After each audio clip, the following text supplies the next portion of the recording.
The government-run Punjab National Bank has detected some fraudulent and unauthorized transactions worth about $1.77 billion at one of its branches in Mumbai. The bank said in a regulatory filing the transactions were, quote-unquote, for the benefit of a few select account holders with their apparent connivance, and that based on these transactions, other banks appear to have advanced money to these customers abroad. PNB, the country's second biggest state-run lender and fourth biggest overall by assets, would evaluate later whether it faces any liability arising out of the transactions. PNB's shares slipped 8% on the news as the fraudulent transaction is close to one-third of the bank's market cap. WION Sumit Chaturvedi joins us with more on this. Sumit, for a layperson, what does it mean?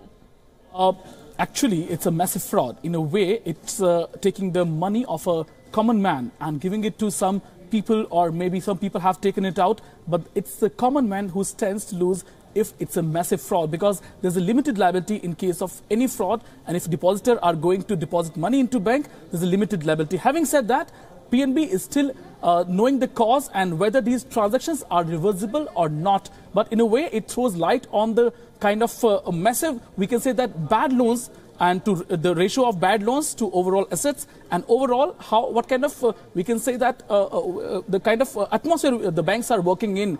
Somehow these transactions happened, and this is worth $1.8 billion. So this could be the biggest fraud in the banking history. PNB is still trying to find out whether these transactions can be reversed or not. On the face of it, though, the depositors, they don't stand to lose anything so far, because it's bank's problem, and if they can take it back, they take the money back, it will be nobody's loss. But yes, a fraud has happened, and it will be PNB will be seeing going forward whether that money can be brought back or not. That's a big if, whether the money can be brought back. And as a regular customer, what I'm used to while dealing with banks is that a transaction of a few thousand rupees and you get an alert on your phone, and there are checks and balances in place, one assumes, when transactions are held. When $1.77 billion are transacted, do you think that there was connivance on the part of the bank? Did those checks and balances fail?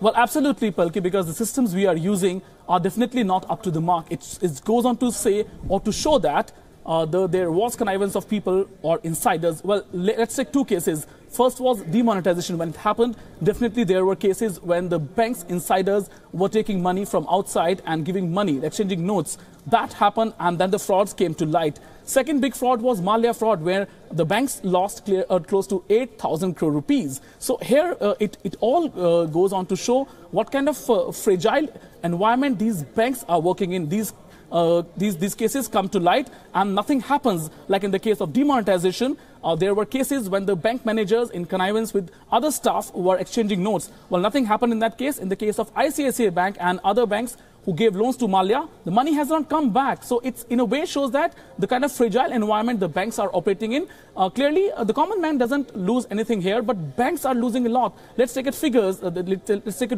look at figures. The $1.7 billion is around 3 times, we can say that, the net profit of PNB, or one-third of its market cap. So in a way, it's a massive loss for PNB. That's why its stock has tanked 10% today.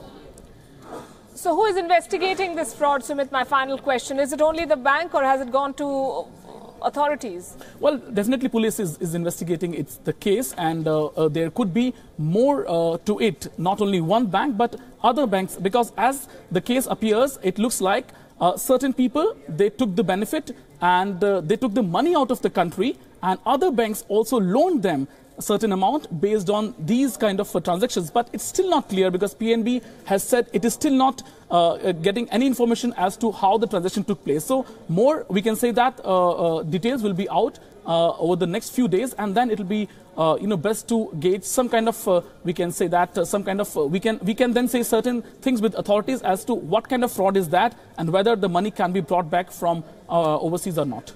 All right, Sumit Chaturvedi, thanks very much for shedding light on this, one of the biggest banking frauds in recent years in India.